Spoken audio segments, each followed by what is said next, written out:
Indiana Jones 5, Indiana Jones and the Dial of the Destiny, Harrison Ford coming back as Indy one last time, that last hurrah.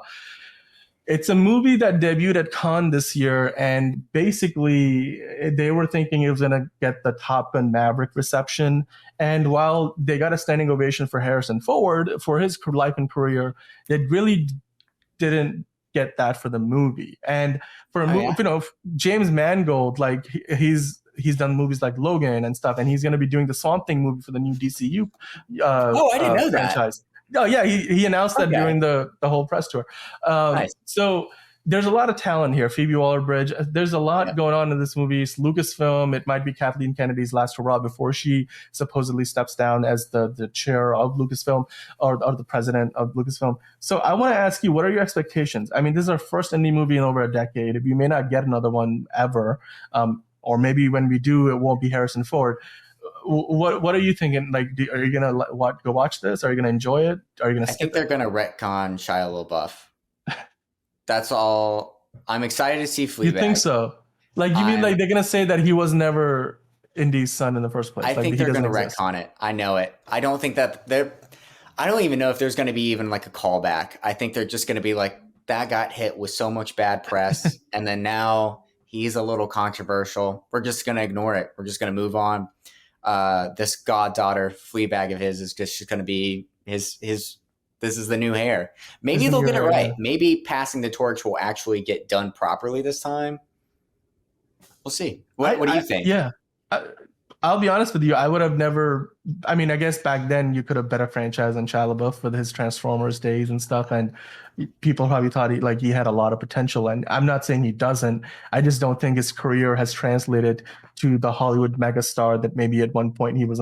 Like today, you may say, "Oh, Timothée Chalamet, maybe he's the kind of guy who can take him out." Or in this case, maybe Tom Holland. Like if he decides to do more movies, like what was the one that he did, the video game one? That was like an Indiana Jones movie, National Treasure-esque. Uncharted, yeah. I was blanking on. I might have played the game, but like I'm like Tom Holland is the kind of person who, if Tom Holland was around back when they made the previous indie movie, maybe that would have been a nice through line. But I think if they do end up making Phoebe Waller-Bridge like the heir to the throne, and then they do like a spinoff with her in the role, I don't know if you can call it Indiana Jones, but maybe you can call it like an Indiana Jones story or something, an Indiana Jones Presents or whatever, like all these other franchises do. Hey, look, the trailers look interesting. A lot of people have been criticizing some of the deep fake or the de-aging of Harrison Ford. I'll be honest with you. So cool. What? Like almost every shot, right? Like, I mean, there's a couple of tiny areas. I mean, again, it's a trailer, so there's only so much where I'm like, that looks a little fishy, but for the most part, that's some of the best deep fake de-aging I have ever seen. Because I'm like, I can go pull up an old Harrison Ford movie, and I won't be able to tell the difference that this is not young Harrison Ford in this new movie. That'll be cool to see. That'll be cool to see. I'll admit. But the thing about those deep fakes or like those de-aging things is, it's like it looks great until they start talking, or it looks great until they start doing stuff and moving around. And we don't get a ton of that, like in this trailer, like the trailers that we've seen so far. A lot of times it's just like the shots pushing in slowly, and he's just like making some like a generic Harrison Ford expression, looking into the distance or at somebody off camera. But I hope that the movie itself plays out well. I know that even the original Indiana Jones movies weren't necessarily like these high class, the script is giving you the new meaning of life kind of movies. They almost like, if you watch some of the behind the scenes of how Spielberg kind of put it together, some of those movies were really just like, let's put a story around a few big action set pieces that we have done. Like literally the second Indiana Jones movie was half of basically most of the movie was set pieces that they couldn't do in the first one. And then they were like, oh, we'll find the story to kind of fit and make it all work, and then rejig a few things here and there. So it wasn't like these movies have ever, as a franchise, has ever meant to give you, something like The Dark Knight, like Christopher Nolan, whatever. But at the same time, I found out this today that the DP for the first Indiana Jones movie was like a DP in like black and white, like in films and stuff. Yeah. And if you look online, there's a cut where like Indiana Jones is like cut into like black and white, and it translates so well because the DP was used to like dealing with those contours. I don't want to talk about that too. I actually don't want to talk about that. That's actually really cool. Drop that bomb, move on.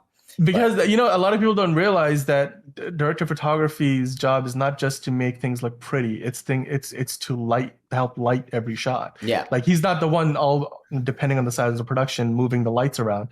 Not always, or most of the time. But like their job is to really light the subject. And a director of photography's probably one of their biggest jobs is lighting, like in terms of figuring out how everything is going to be lit.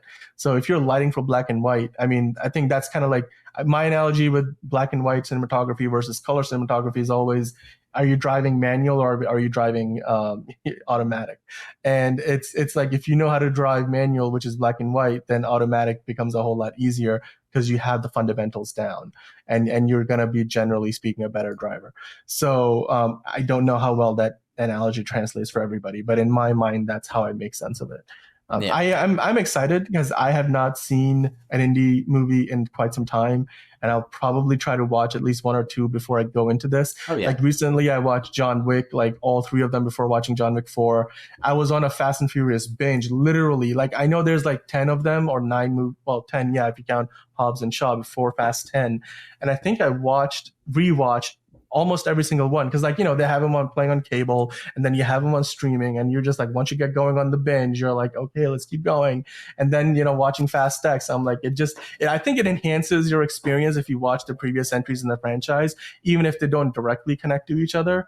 But I want to see Harrison Ford go out on top here as Indy, because this is one of those defining characters of a generation. So I hope that there's a good send off there. And then James Mangold. I mean, Logan is one of the best superhero movies ever made.